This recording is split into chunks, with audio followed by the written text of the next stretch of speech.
యేసుని ప్రేమ ఛానల్కి స్వాగతం. దయచేసి ఈ ఛానల్ని లైక్ చేయండి, షేర్ చేయండి, సబ్స్క్రైబ్ చేయండి. తెలుగు డైలీ ఆడియో బైబిల్ సమూయేలు 2వ గ్రంథము 15వ అధ్యాయము. ఇది అయిన తరువాత అబ్షాలోము ఒక రథమును గుర్రములను సిద్ధపరచి తన ఎదుట పరిగెత్తుటకై 50 మంది బంటులను ఏర్పరచుకొనెను. ఉదయముననే లేచి బయలుదేరి పట్టణము యొక్క గుమ్మపు మార్గమందు ఒక తట్టున నిలిచి రాజుచేత తీర్పు నొందుటకై వ్యాజ్యమాడు వారెవరైనను వచ్చియుండగా కనిపెట్టి వారిని పిలిచి, నీవు ఏ ఊరి వాడువని అడుగుచుండెను. నీ దాసుడనైన నేను ఇశ్రాయేలీల గోత్రములలో ఫలాని దానికి చేరినవాడనని వాడు చెప్పగా, అబ్షాలోము, నీ వ్యాజ్యము సరిగాను న్యాయముగాను ఉన్నది గాని దానిని విచారించుటకై నియమింపబడినవాడు రాజునొద్ద ఒకడునూ లేడని చెప్పి, నేను ఈ దేశమునకు న్యాయాధిపతినై ఉండుట ఎంత మేలు. అప్పుడు వ్యాజ్యమాడువారు నా యొద్దకు వత్తురు, నేను వారికి న్యాయము తీర్చుదునని చెప్పుచూ వచ్చెను. మరియు తనకు నమస్కారము చేయుటకై ఎవడైనను తన దాపునకు వచ్చినప్పుడు అతడు తన చేయి చాపి అతన్ని పట్టుకొని ముద్దు పెట్టుకొనుచూ వచ్చెను. తీర్పు నొందుటకై రాజునొద్దకు వచ్చిన ఇశ్రాయేలీలకందరికీ అబ్షాలోము ఈ ప్రకారము చేసి ఇశ్రాయేలీలనందరినీ తన తట్టు తిప్పుకొనెను. 4 సంవత్సరములు జరిగిన మీదట అబ్షాలోము రాజునొద్దకు వచ్చి, నీ దాసుడనైన నేను సిరియా దేశమునందలి గెషూరునందుండగా యెహోవా నన్ను యెరూషలేమునకు తిరిగి రప్పించిన ఎడల నేను ఆయనను సేవించదనని మ్రొక్కుకొంటిని గనుక నేను హెబ్రోనునకు పోయి యెహోవాకు నేను మ్రొక్కుకొనిన మ్రొక్కుబడి తీర్చుకొనుటకు నాకు సెలవిమ్మని మనవి చేయగా, రాజు సుఖముగా పొమ్మని సెలవిచ్చిన గనుక అతడు లేచి హెబ్రోనునకు పోయెను. అబ్షాలోము, మీరు బాకానాదము వినునప్పుడు అబ్షాలోము హెబ్రోనులో ఏలుచున్నాడని కేకలు వేయుడని చెప్పుటకై ఇశ్రాయేలీల గోత్రములన్నిటి యొద్దకు వేగుల వారిని పంపెను. విందునకు పిలువబడియుండి 200 మంది యెరూషలేములో నుండి అబ్షాలోముతో కూడా బయలుదేరియుండిరి. వీరు ఏమీయూ తెలియక యథార్థమైన మనస్సుతో వెళ్లియుండిరి. మరియు బలి అర్పింపవలెననియుండి అబ్షాలోము గిలోనీయుడైన అహీతోపెలు అను దావీదు యొక్క మంత్రిని గీలో అను అతని ఊరి నుండి పిలిపించియుండెను. అబ్షాలోము దగ్గరకు వచ్చిన జనము మరీ ఎక్కువగడు చేత కుట్ర బహుబలమాయెను. ఇశ్రాయేలీలు అబ్షాలోము పక్షము వహించిరని దావీదునకు వర్తమానము రాగా, దావీదు యెరూషలేమునందున్న తన సేవకులకందరికీ ఈలాగు ఆజ్ఞ ఇచ్చెను, అబ్షాలోము చేతిలో నుండి మనము తప్పించుకొని రక్షణ నొందలేము. మనము పారిపోదం రండి. అతడు హఠాత్తుగా వచ్చి మనలను పట్టుకొనకను మనకు కీడు చేయకను పట్టణమును కత్తివాత హతము చేయకను ఉండునట్లు మనము త్వరగా వెళ్లిపోదం రండి. అందుకు రాజు సేవకులు ఇలాగు మనవి చేసిరి, చిత్తగించుము, నీ దాసులమైన మేము మా ఏలినవాడవును రాజువు నగు. నీవు సెలవిచ్చినట్లు చేయుటకు సిద్ధముగానున్నాము. అప్పుడు రాజు నగరిని కనిపెట్టుటకై ఉపపత్నులగు 10 మందిని ఉంచిన మీదట తన ఇంటివారినందరినీ వెంటబెట్టుకుని కాలినడకను బయలుదేరెను.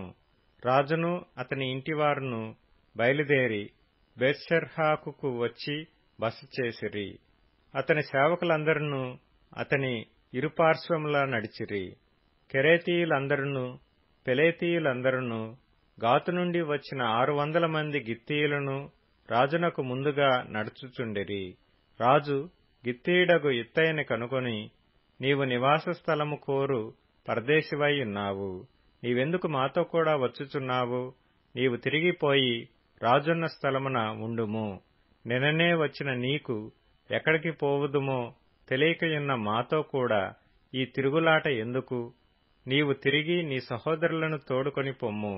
కృపాసత్యములు నీకు తోడుగా ఉండునుగాక అని చెప్పగా, ఇత్తయి, నేను చచ్చినను బ్రతికినను యెహోవా జీవము తోడు, నా ఏలినవాడవును రాజువు నగు నీ జీవము తోడు. ఏ స్థలమందు నా ఏలినవాడవును రాజువునగు నీవుందువో ఆ స్థలమందే నీ దాసుడనైన నేనుందునని రాజుతో మనవి చేసెను.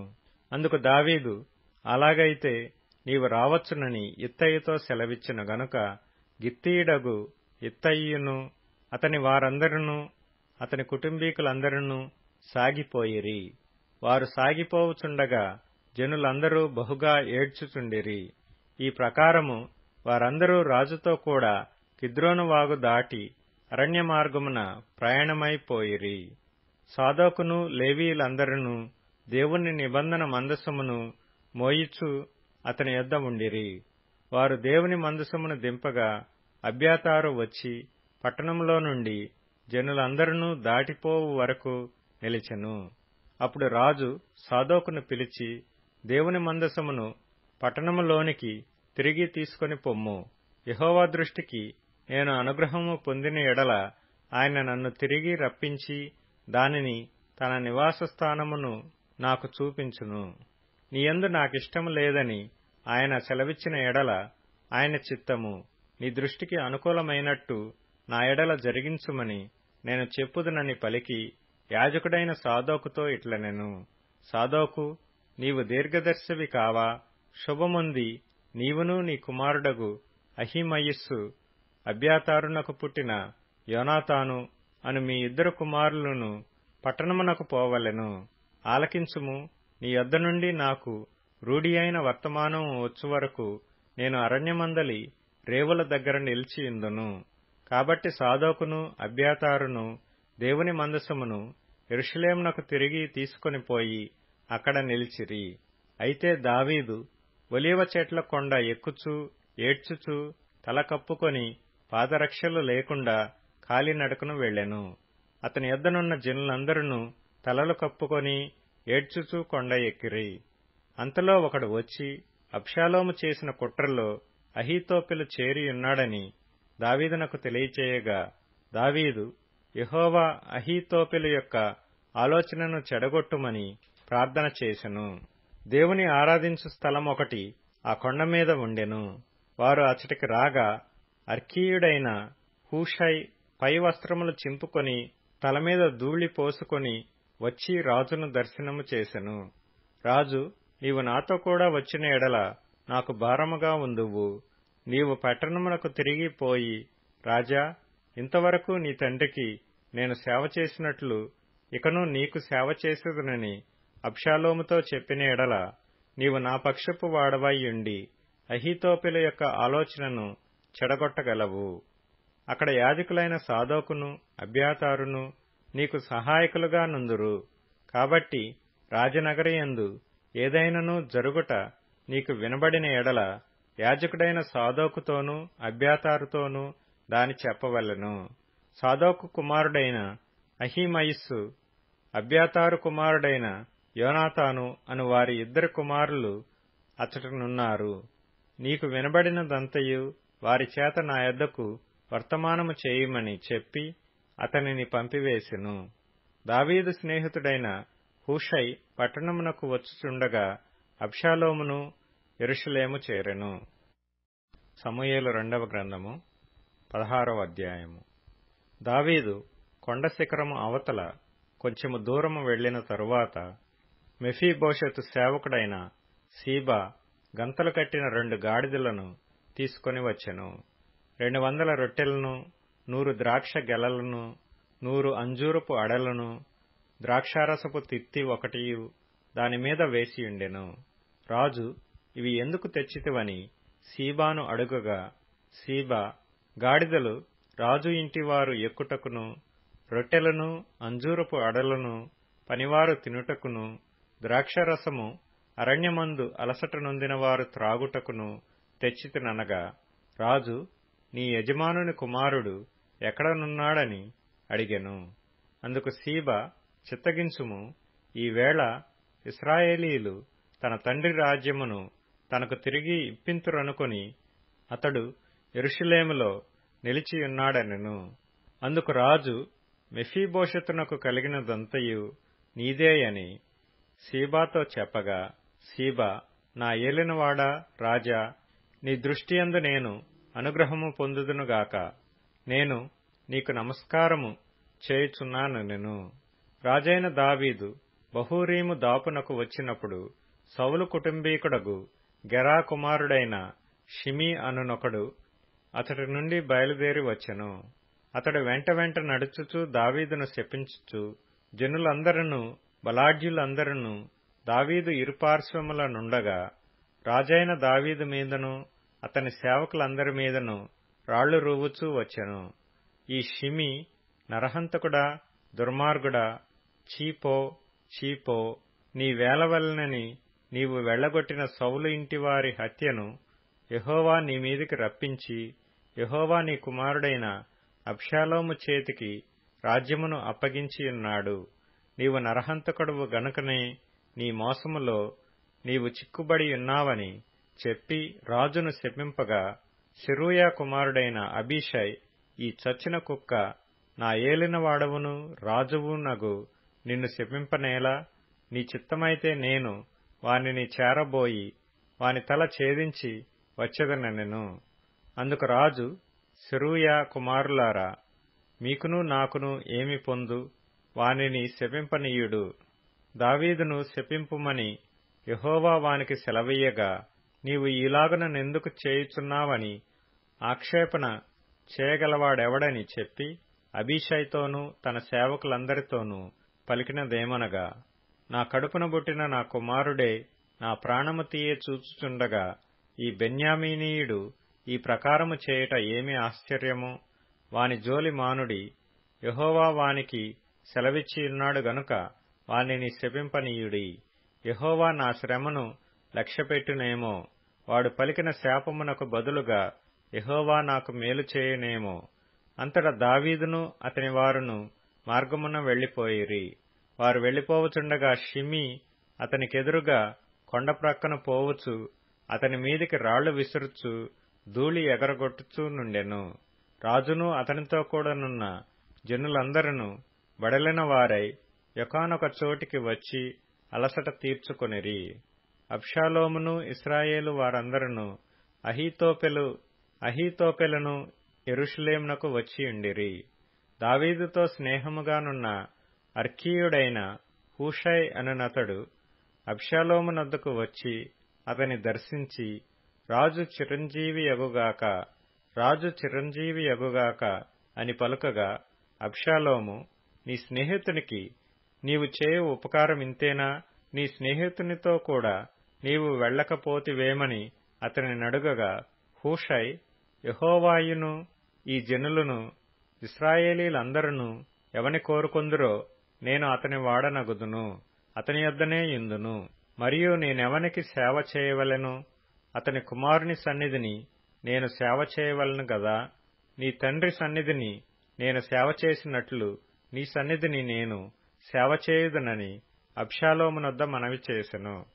అబ్షాలోము అహీతోపెలుతో, మనము చేయవలసిన పని ఏదో తెలుసుకొనుటకై ఆలోచన చేతము రమ్ము అనగా, అహీతోపెలు, నీ తండ్రి చేత ఇంటికి కావలించబడిన ఉపపత్నుల యొద్దకు నీవు పోయిన ఎడల నీవు నీ తండ్రికి అసహ్యుడువైతివని ఇశ్రాయేలీలందరూ తెలుసుకొందురు. అప్పుడు నీ పక్షమున నున్న వారందరూ ధైర్యము తెచ్చుకొందురని చెప్పెను. కాబట్టి మేడమీద వారు అబ్షాలోమునకు గుడారము వేయగా, ఇశ్రాయేలీలకందరికీ తెలియనట్లుగా అతడు తన తండ్రి ఉపపత్నులను కూడెను. ఆ దినములలో అహీతోపెలు చెప్పిన ఏ ఆలోచన అయినను ఒకడు దేవుని యొద్ద విచారణ చేసి పొందిన ఆలోచన అయినట్టుగా ఉండెను. దావీదును అబ్షాలోమును దానిని అట్లే ఎంచుచుండిరి. లూకా సువార్త 20వ అధ్యాయం. వారు ప్రజల ఎదుట ఈ మాటలో తప్పు పట్టునేరక ఆయన ప్రత్యుత్తరమునకు ఆశ్చర్యపడి ఊరకుండిరి. పునరుత్థానము లేదని చెప్పెడి సద్దూకయ్యులు కొందరు ఆయన యొద్దకు వచ్చి ఆయనను ఇట్లడిగిరి, బోధకుడా, భార్య బ్రతికియుండగా ఒకని సహోదరుడు సంతానము లేక చనిపోయిన ఎడల అతని సహోదరుడతని భార్యను పెళ్లి చేసుకొని తన సహోదరునికి సంతానము కలుగజేయవలెనని మోషే మనకు రాసి ఇచ్చెను. 7 సహోదరులు ఉండిరి. మొదటి వాడొక స్త్రీని పెళ్లి చేసుకుని సంతానము లేక చనిపోయెను. రెండవ వాడును మూడవ వాడును ఆమెను పెళ్లి చేసుకొనిరి. ఆ ప్రకారమే 7 ఆమెను పెండ్లాడి సంతానము లేకయే చనిపోయిరి. పిమ్మట ఆ స్త్రీయు చనిపోయెను. కాబట్టి పునరుత్థానమందు ఆమె వారిలో ఎవనికి భార్యగా ఉండును? ఆ 7 ఆమె భార్యగా ఉండెను గదా అనిరి. అందుకు యేసు, ఈ లోకపు జనులు పెళ్లి చేసుకొందురు, పెళ్లికి ఇయ్యబడుదురు. గాని పరమును మృతుల పునరుత్థానమును పొందుటకు యోగ్యులని ఎంచబడిన వారు పెళ్లి చేసుకొనరు, పెళ్లికి ఇయ్యబడరు. వారు పునరుత్థానములో పాలివారయుండి దేవదూత సమానులను దేవుని కుమారులనై యుందురు కనుక వారికను చావనేరరు. పొదను గురించిన భాగములో ప్రభు అబ్రహాము దేవుడనియు ఇస్సాకు దేవుడనియు యాకోబు దేవుడనియు చెప్పుచు మృతులు లేతురని మోషే సూచించెను. ఆయన సజీవులకే దేవుడు కాని మృతులకు దేవుడు కాడు. ఆయన దృష్టికి అందరును జీవించుచున్నారని వారికి ఉత్తరమిచ్చెను. తరువాత వారు ఆయనను మరేమీ అడగ తెగింపలేదు గనుక శాస్త్రులలో కొందరు, బోధకుడా, నీవు యుక్తముగా చెప్తివనిరి. ఆయన వారితో, క్రీస్తు దావీదు కుమారుడని జనులు ఎలాగు చెప్పుచున్నారు? నేను నీ శత్రువులను నీ పాదములకు పాదపీఠముగా ఉంచు వరకు నీవు నా కుడిపార్శ్వమున కూర్చుండుమని నా ప్రభువుతో చెప్పెను అని కీర్తనల గ్రంథములో దావీదే చెప్పియున్నాడు. దావీదు ఆయనను ప్రభు అని చెప్పిన ఎడల ఆయన ఎలాగూ అతని కుమారుడగునని చెప్పెను. ప్రజలందరూ వినుచుండగా ఆయన ఇట్లనెను, శాస్త్రులను గూర్చి జాగ్రత్తపడుడి. వారు నిలువుటంగీలు ధరించుకుని తిరుగగోరుచు సంత వీధులలో వందనములను, సమాజ మందిరములలో అగ్రపీఠములను, విందులలో అగ్రస్థానములను కోరుదురు. వారు విరోధుల ఇండ్లను దిగమింగుచు మాయావేషముగా దీర్ఘ ప్రార్థనలు చేయుదురు. వారు మరి విశేషముగా శిక్ష పొందుదురని తన శిష్యులతో చెప్పెను. దయచేసి ఈ ఛానల్ని లైక్ చేయండి, షేర్ చేయండి, సబ్స్క్రైబ్ చేయండి.